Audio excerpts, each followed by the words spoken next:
ഈശ്വരാകൃഷ്ണമായെന്ന് വെച്ചിട്ട് ദോഷങ്ങൾ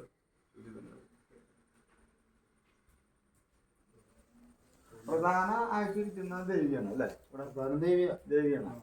അത് ദേവിക്കുന്നുള്ള പറയുന്നുള്ളോ? പറയുന്നുള്ളോ? ആ, നമ്മൾ അമ്പലാക്കി മാറ്റി.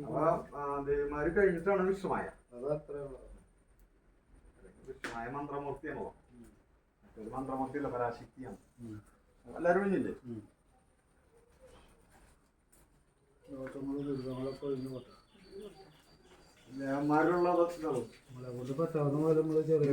മാത്രല്ല, ഈ ദേവന്മാരിൽ വല്ല ബന്ധമുണ്ടെങ്കിലും ദേവന്മാരിലും ഞങ്ങളിലും എല്ലാവരിലുള്ള സകല കെട്ടുമുട്ടു ബന്ധന ദുരിത ദോഷാദികളും കഴിഞ്ഞു പോകാൻ തന്നെയാണ് ഈ സ്ഥലത്തുള്ളത്.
ദേവിനെയാണ് കാണിച്ചെന്നല്ലോ.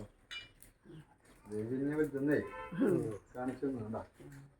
തൃക്കണ്ണുള്ളത് ദേവിയാണ്. വിഷ്ണുക്ക് തൃക്കണ്ണില്ല, ശരിക്ക് തൃക്കണ്ണില്ല. അപ്പൊ ആ തൃക്കണ്ണാണ് ഇതായിക്കന്നുള്ള സത്യം കാണിച്ചത്. നമ്മുടെ സംശയം തീർന്നു. എന്ന് പറഞ്ഞതിൽ എന്തെങ്കിലും സംശയം ഉണ്ടോന്ന് നോക്കിയതേ. ദേവിക്ക് തന്നെ പ്രാധാന്യം. ദേവിക്ക് തന്നെയാണ് പ്രാധാന്യം. സന്തോഷമായി. നമ്മൾ ചോദിച്ചിറങ്ങുന്നത് പ്രധാനം കൊടുത്തുകൊണ്ടാണ് നമ്മൾ പൂജ ചെയ്യുന്നത്. പിന്നെ കാര്യം അറിവിച്ചിട്ട് പറയുന്നു കാര്യങ്ങളെ. ചിങ്ങൻ രാശിയിൽ ദേവി വന്നു. ദേവിക്ക് അതാണ് ചിങ്ങൻ രാശി സിംഹരാശിയിൽ ഉഗ്രമൂർത്തിയായിട്ടാണ് ദേവി ഇരിക്കുന്നത്. ചിങ്ങം സിംഹാണല്ലോ. ശനി കന്നി രാശിയില്ല, കയ്യില ശനി ചാത്തൻ സ്വാമി.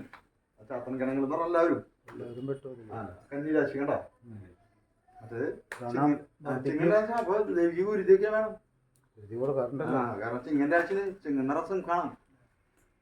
ഭയങ്കര പവർല. ഇന്നിപ്പോ കലശത്തിന് കോഴിട്ടില്ലല്ലോ.